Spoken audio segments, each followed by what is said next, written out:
Now, I know you can't say very much about Yellowstone, but season 4, are you so excited? You look alive and well. Yeah, I think the foot's going to be on the gas for this one. Yeah? So, yeah. You have such a cult following. You realize this, right? Like, it's huge. Yeah, people have really enjoyed it, and it's, there's a lot of things you get to do in acting, or you find yourself in a courtroom with a tie, but to be out there in the Bitterroot Valley where Lewis and Clark went down, and I'm out there every day. It's just like recess for me. What's the question you get the most from your fans about Yellowstone? Are you coming back? Right, of course. Well, like I said, you look alive and well to me. I love the way you approach your music. I mean, like, especially on this particular album, like I listened to it a lot lately, and it's well-rounded, right? So it has something very deep. It's got grit. It's got grit, Kevin. It's so good. Yeah, well, thematically, it is... that particular record is a pretty dysfunctional family, and there's a level of violence and there's a level of unrepentance. My particular character and the people around me who have done murder, there's a violence, there's an undertone, and of course there's some musical cues in there that are just straight orchestral things.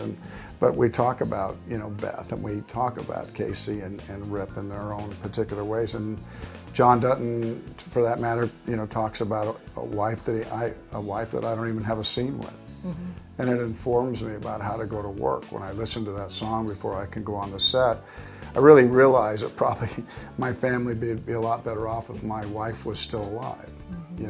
I have not been able to handle my children. On this album, one of your children, Lily, is on this album, and she co-wrote this song, Heaven's Gate. Yeah. I love her voice. Yeah, no, she's an incredible songwriter. She's just this like hidden person that just stays in the corner. How is it touring and doing this show?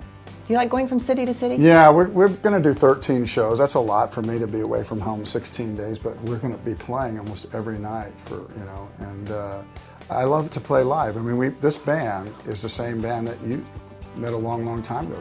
There's same guys, nothing's changed. And my function in the band is I break all the ties about what we will play and what we won't. Hopefully the cream gets to the top, and that usually means most of my songs don't make it. And you're apparently low maintenance, because I was looking at some of the things you have in your dressing room. I'm like, what do you need? What do you have to do to prepare for your show? Yeah, do you have tea? I'm not that high maintenance. Tea is not a bad thing. How is your family? How's Christine? She's great, and she's pulling the wagon right now by herself.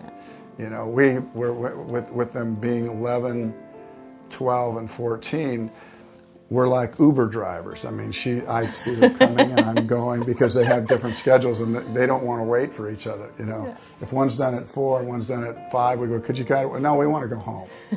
So they used to do everything together. Now they're at that age where, I'm going to stay, so. Are they musical?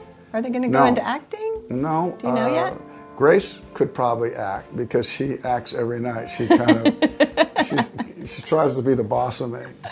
Well, somebody's got to be. Yeah. And of course, Halloween's right around the corner. Do you guys get into Halloween? Are you going to dress up with your kids? My wife is so into dressing up. I never have been. Go figure the profession I have. And my children, therefore, are too.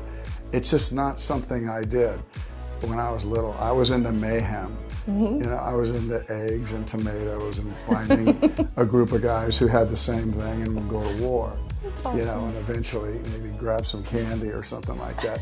But it was a wild night for me. Yeah. It was never. My children have very elaborate costumes, and I can feel my oldest, 14, kind of like, I don't know if I want to dress up right. I think he might be in the mayhem. Do you think they're going to dress? Do you know what they're going to be this year? I know what one is going to be. He's going to be a scarecrow. I just love him at this age. Yeah. And Christmas is coming up. I understand there's a petition that people want you to do a Christmas movie. Have you never done a Christmas movie? I haven't, no. Do you want to do a Christmas movie? I like Christmas. What do you think? I'm like a Grinch? If I do one, I want it to be classic. And the only way I can, that's a difficult movie to come upon. And it has to be, we know the themes that are playing. And so someone's going to have to write something that just kind of elevates itself. and if it does, I'll do it. It's like, I remember doing Bull Durham and then thinking, okay, I've got to do another movie, and Field of Dreams came along. It was not the movie I was looking for. I was looking for something else, maybe a bigger movie, maybe something else. And so I wasn't, but it went by, and I remember thinking, bam, I just, and before I let it get away, I couldn't, okay, it looks like a little movie. I had people coming out of the corn, but I reached down and grabbed it. It was one of the best things I ever did. So I think sometimes we can't help ourselves anticipating what we think we want, but sometimes we don't know until we see it, and we can't really second guess ourselves, at least artistically, and I grabbed it. Thank you for watching. If you want more extra, hit the subscribe button and the bell so you'll never miss a video.